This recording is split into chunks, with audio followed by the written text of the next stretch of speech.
Welcome to the Woodridge Baptist Church podcast. For more information about what's happening in the life of our church, visit our website at www.woodridge.org. Enjoy the podcast.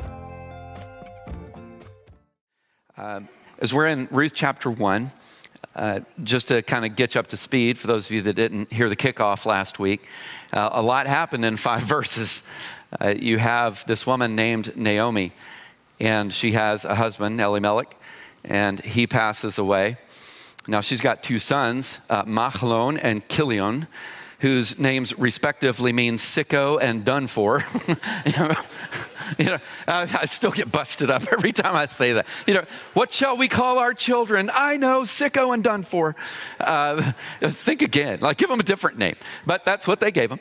And they're married to Orpah and someone named Ruth, who the book is named after. But unfortunately, sicko and done for are sicko and done for. And so they last 2 verses in the book, and then they're gone. And you go, wow. But it's not just that. It's not just that Naomi has lost her husband. She's lost her sons. You have 2 daughters-in-law that have lost their husbands. It's not just that. It's that there has also been a famine in the land, and because of that, they've had to leave all the people that they know, the community that they know, the people that they worship with together. They've had to leave in order to survive. You can imagine that that's particularly difficult to deal with too, because you're also going to a place that you don't know and a people that you don't know, with the hopes that there's the provisions that you need when you get there. In other words, there's a lot up in the air, all in the midst of a lot of suffering that's going on because of grief and loss. I was thinking of this funny quote from Woody Allen, whose life choices I would not recommend to you, but this was actually pretty good. He said, "To love is to suffer. To avoid suffering, one must not love. But then one suffers from not loving. Therefore, to love is to suffer. Not to love is to suffer, and to suffer is to suffer." To be happy is to love. To be happy, then, is to suffer. But suffering makes one unhappy. Therefore, to be happy, one must love, or love to suffer, or suffer from too much happiness. And he's kind of right. When you think about it, the more deeply that you love somebody, the greater you feel a loss. It's just kind of part of it, isn't it? But you also don't want to not love because of that trade. You want to experience love for everything that love is. It's just real, isn't it? And I can imagine with Naomi, she's got a lot of despair. I think that's probably the understatement of the morning, but whatever. She's got a lot of despair after losing her husband and sons, having to leave her home because of the famine and all that stuff. That's a lot. That's a lot. Here's where we pick up in Ruth chapter 1, verse 6. Let's see what God wants to show us today. So she, which is Naomi, and her daughters-in-law set out to return from the territory of Moab, because she had heard in Moab that the Lord had paid attention to his people's need by providing them food. And you go, that's great. She left the place where she had been living, accompanied by her 2 daughters-in-law, and traveled along the road leading back to the land of Judah. Naomi said to them, meaning her daughters-in-law, "Each of you go back to your mother's home. May the Lord show kindness to you as you have shown to the dead," meaning her husband and sons, "and to me. May the Lord grant each of you rest in the house of a new husband." And she kissed them, and they wept loudly. And then they said to her, "We insist on returning with you and your people." But Naomi replied, "Return home, my daughters. Why do you want to go with me? Am I able to have any more sons who could become your husbands? Return home, my daughters. Go on, for I'm too old. I'm too old to have another husband.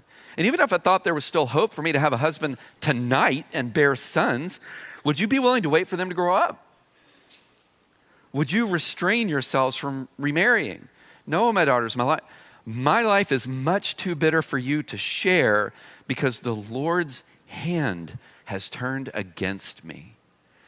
Now, I want us to stop for just a little bit, because think about what she's saying here, kind of at the beginning of the passage that we were reading. She's not going to have more children from them to marry. And you go, right, but here's the thing. They lived in a patriarchal culture, meaning a male-dominated culture.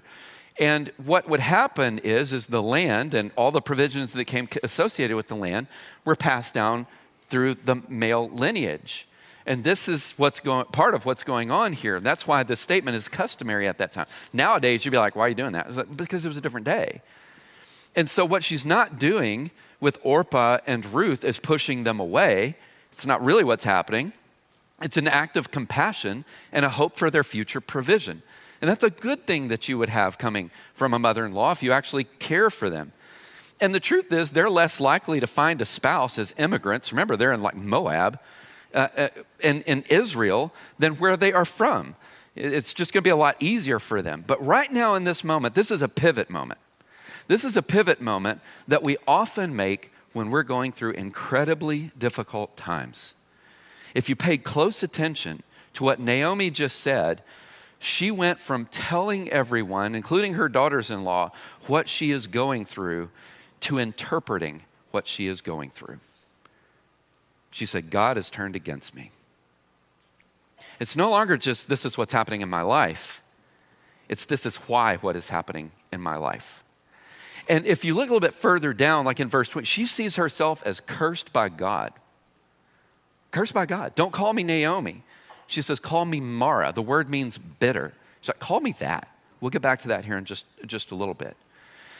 So on the one hand, she's looking at her two daughters-in-law and she's saying, no, go be with your families. Like, go find another guy. I'm not going to be able to have more kids. Even if I did, you're going to wait a lot of years for them to be ready to marry. So it's like, just go on. And so while that seems like a good thing, practically she's pushing away two of the people that could walk with her through this the best.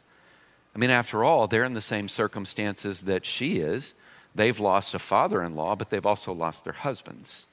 And so they could be walking through this together, and practically, she's kind of pushing them away. Even if her motives are good, she's pushing away to the people that could support her the most through this moment. But also, it's more than that, because emotionally, this is basically what she's going through, just emotionally. The chaos that I'm going through right now is stronger than the God I'm worshiping. That's how she feels. That's very real. The chaos that I'm experiencing right now just seems to me to be stronger than God. You ever been there before? Because it seems to be where she's at.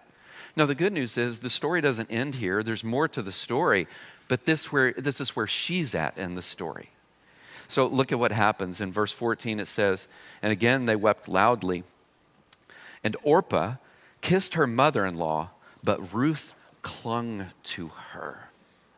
Now, there's nothing in this story that says that what Orpah's about to do, which is to go her own way, is wrong. There's nothing explicitly here. You don't get like in verse 15, it goes, and what she did was wrong. It's not that. But I kind of wonder, because just like you have Mahlon and Kilion, whose names mean sicko and done for, her name actually has a meaning. Her meaning, the meaning of her name is back of the neck, or when you're naming children, right? or another way of understanding it is stiff-necked. Okay, well that's not flattering. So maybe implicitly in the story, they're saying something about Orpah here with her response to Naomi, because she goes home, and by the way, we don't ever see her again. This is the part where she exits the play and she never comes back. What that also means is she doesn't become a part of the redemption story that's going to be coming here in just a little bit. Not today necessarily, but here in a little bit. But then you see Ruth. Ruth that says clings to Naomi. This is the exact same word that you find in Genesis chapter 2 when it talks about a marriage. A man and a woman will leave their families and they will cling to each other.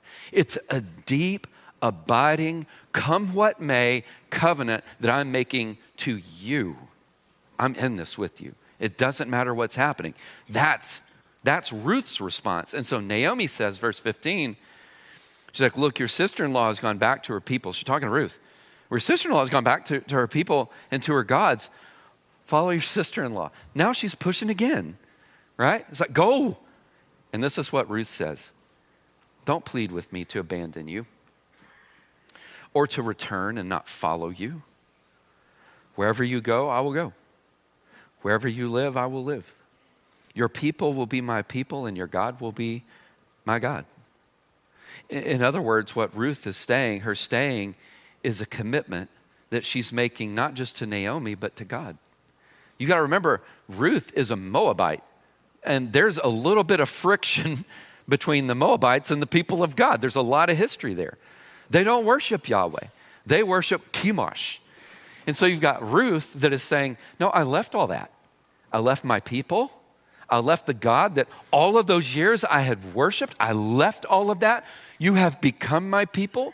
The living God has become my God. Quit pushing me away from all of this. I'm not going anywhere. I want to stay here with you, and I'm not giving up on the living God that I worship.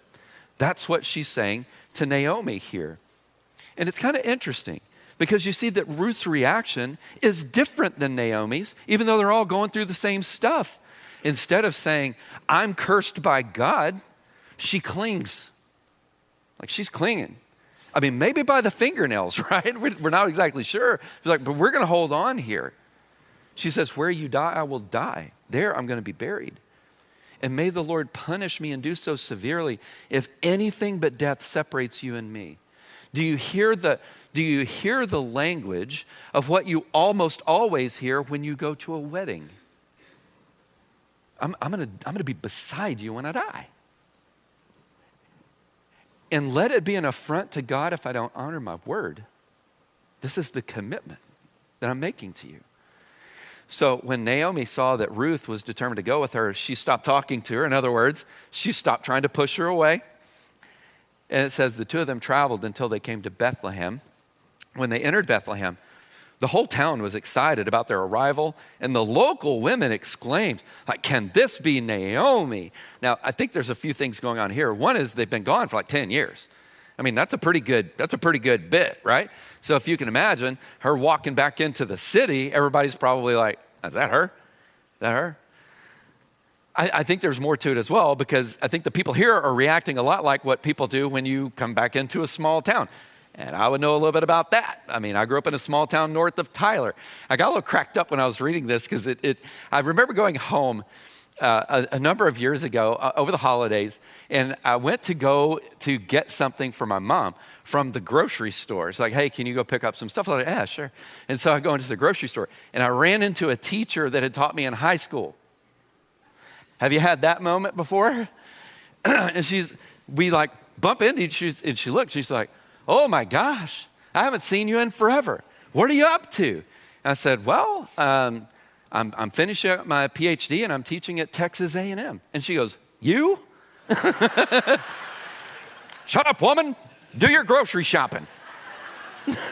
You walk back into a small town, right? You know, you? Like, you should have believed in me. But anyway, whatever. Naomi's having this moment, right? Is this her? Is this? But also I want you to think about this. When she's walking back in, who's she not walking back in with? Where's Elimelech? And it's been a bit, but her husband's not there, right? And this isn't to say that if people responded like that they're doing something wrong. It's a perfectly, hey, where's Elimelech at? Where'd he go? No, he passed away, right? And in that moment, it kind of hits a little bit more. Like you feel the loss again because it just got brought up again. But it's also more than that, because she's walking in with a Moabite daughter-in-law. Whoa, what are you bringing her into the place for? These people are like our enemies. There's a lot going on, right? There's a lot going on. But her response, something I said hold on to earlier, comes up right now in verse 20. She says to the people there, she says, don't call me Naomi. Call me Mara. Call me Mara. Here in this moment, what you have from her, she gives herself a new name. And you may go, well, so what? Well, it mattered a lot back then, because names back then spoke to an identity. And she's like, don't call me Naomi, which means sweet delight. And really, the name Naomi is more than just saying sweet delight. It's literally a synonym for living in Eden. And this is what she's saying. Don't act like that's where I'm living. That's not my life. My life's a mess. And it's, you look to the left and I'm hurting. You look to the right and I'm hurting. You look to the front and I'm hurting. Don't say that my life is Eden. My life's just bitter. And she said, and she gives a why.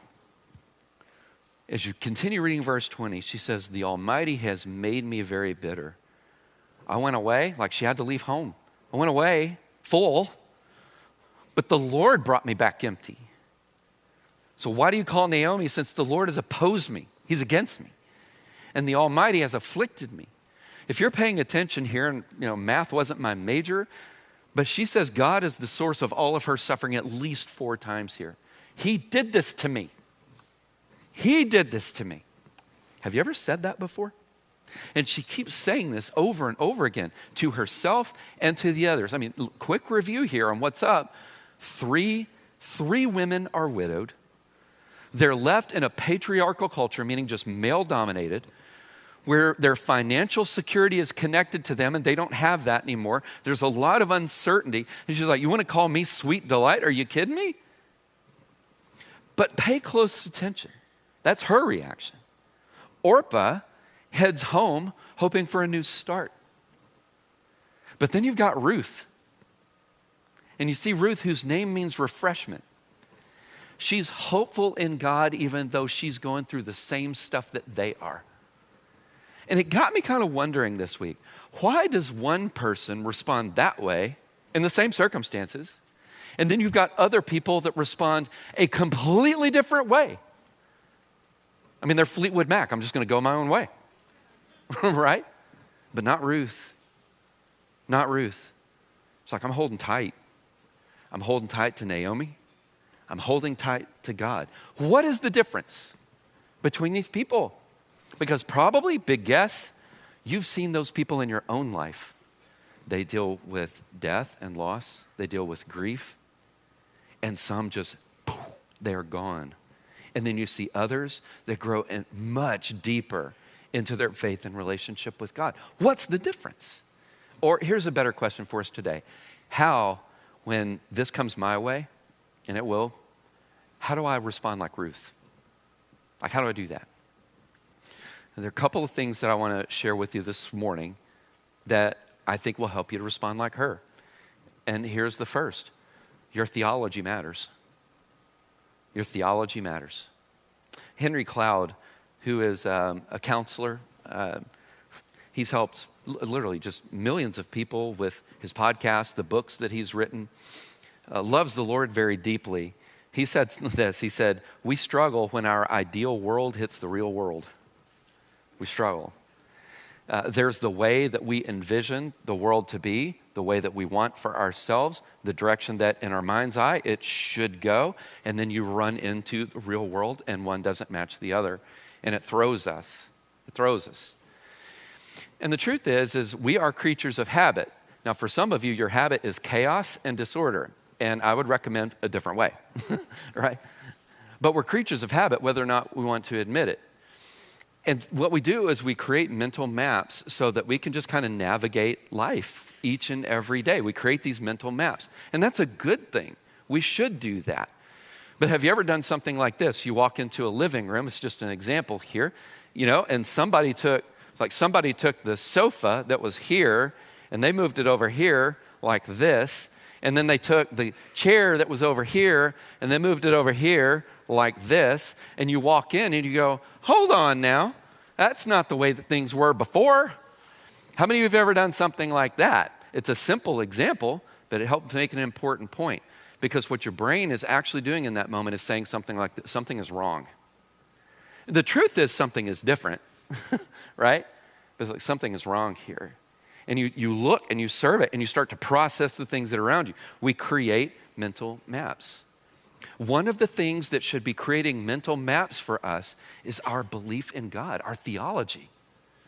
It should create mental maps for us on the way that we look at the world, structure and organize the world, and interpret what we're going through. Henry Cloud gave a great example. He was talking about a guy that was an officer in the military. And he said something really interesting. He said that I never forgot. He said, we don't rise to the occasion, we fall to the level of our training. Now think about that for just a second. We don't rise to the occasion. We fall to the level of our training. And that would also be true, I'm suggesting to you this morning, with how we develop ourselves in our theology and what it is that we believe about God. As we go deeper, it helps us better understand the world that we're trying to navigate. We don't rise to the occasion, we fall to the level of our training. Let me give you an example. For those people that like to fish, let's imagine that you're going out fishing, right? And you put something like a 10-pound test line on, right? Are y'all tracking with me so far? If not, whatever. So you put like a 10-pound test line on there. Now that's going to be good for catching perch or, some crappie or something, which is good eating, by the way, a crappie or something like that. But let's imagine that you take that same thing and you go out into the ocean and you go, you know what? Today, I'm going to catch a shark. Here's the thing. In that moment, when you're out there, it's, what's the way to say it? Your rod and reel and your test line are not going to rise to the occasion. It's not. It's going to snap is what's going to happen. And the same thing is exactly what happens based on the level of training that we have for the world that we're going to experience outside of Eden. Jesus said, in this world you will have it. He's trying to help us to set our expectations, not to be all negative and doom and gloom, or just real. Just real. In this world, you're going to have trouble. And it's going to hurt. Be ready. It's like, be ready for it. Sigmund Freud, who was wrong about like everything.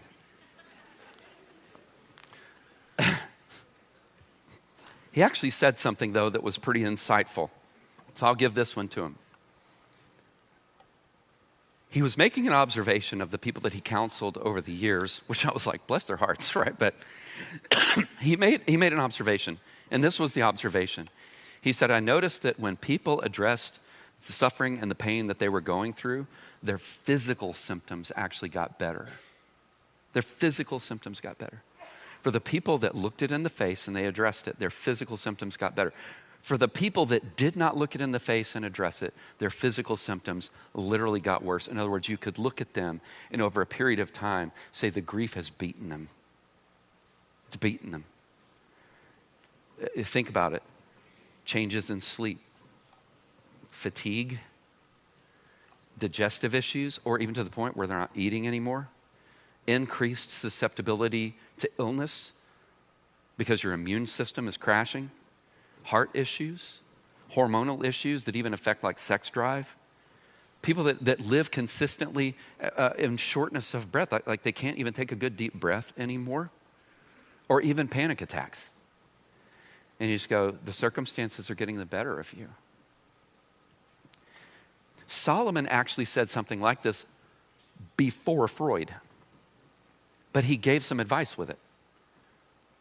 In Ecclesiastes 7:2, he said, it is better to go to the house of mourning than to go to the house of feasting, since that is the end of all mankind, and the living should take it to heart. In other words, this is what he's saying. When what life brings you is grief, and it will, you have to go through it. You cannot go around it. You cannot go around it. But boy, we try. Have you ever watched someone when they're dealing with grief and they literally are like drinking themselves to sleep every night or during the day? That's an effort to go around something you can't go around. And we could give other examples beside that help to make the point. But what Ecclesiastes 7 was saying is this. He says, go to the house of mourning. Go to it. There's healing in the grief. More on that here in just a second. We can address it or we can try to avoid it, but it's still there. When you think of Job, that's a guy that went through a little bit, am I right? That's an understatement. But when you think of Job, he loses his children, he loses his wealth, he loses everything except for a bad wife. Like that's the one thing I get to keep. Well, go read it. I didn't write it. Oh my gosh. She wasn't good people. And the enemy's like, you can keep her. Oh, thanks. But how does Job, for all of the loss that he went through, say something like this in Job 13:15? Even though he slay me, yet will I trust him. I'm going to trust him. Or even later in Job 19, even after my skin has been destroyed, yet in my flesh I will see God. I will see him for myself. My eyes will behold him. In other words, God will honor his word to me. It will happen. But man, this is rough. I wouldn't wish this on anybody. That's Job. Job, if you read it, never hid what he was thinking and feeling from God. And that's the key to Job. He took it to God. I'm aggravated. I'm frustrated. I'm hurting. What are you doing? What are you doing? When are you going to distribute this to somebody else other than just pile on me? He said all this stuff. And God was like, it's all right. And even if when you get to the end of it, you read all of Job, he looks at Job's friends, right? He says, you should have been as Job has been. You should have been like him. Think about that. Our theology matters. I want to be honest with you, my friends, not all of our suffering is because of your personal sin all the time. Sometimes it is. I mean, let's just be honest with ourselves. Sometimes it is. You made choices and there were consequences to the choices. But not all of our suffering is because of that. Some of it, and we're seeing from Ruth, is because we live outside of Eden. We're just outside of Eden. We're in the chaos. We're in the mess. You just look around and you go, yeah, that's a Monday. That's where I'm at. Your theology can matter. It changes things for you. But it's not just that. Second thing I want to encourage you to think about, your daily choices as you grieve matter too. They matter too. Friends, something that I want you to remember this morning is grief and joy can coexist. And there's no reason for you to feel guilty for experiencing joy at the same time that you are grieving something that you've lost. That is okay. It's both. Have you ever thought about how weird grief is? It's not linear. It's not clean. It's just not. You can sit there and go, okay, good news. I'm in the anger phase. And when I'm done with that, I'm looking forward to it, but I'm moving on from anger. Who lied to you? That's not the way any of it works. I was thinking about this just this week. When I finished my doctorate, and I remember the day that you get hooded, you're coming out in your regalia and everything, and I'm walking out at A&M. I have no idea why this is the first thing that hit me. I was like, Grandpa would think this is pretty cool. And I had done his funeral years before. Grandpa would think this is pretty cool. Why is that what hit me? I wasn't like sitting there going, hey, Grandpa. It just, bam. It was just there. And there were a lot of emotions that came with it too. And then I was good, because you walk out and there's a lot to celebrate in the day too. There was grief in a moment, there's joy in a moment, and that's the way you're going to feel as you go through the stuff. It's important to recognize that healing doesn't require us to suppress one emotion so that we can have another. It doesn't mean that.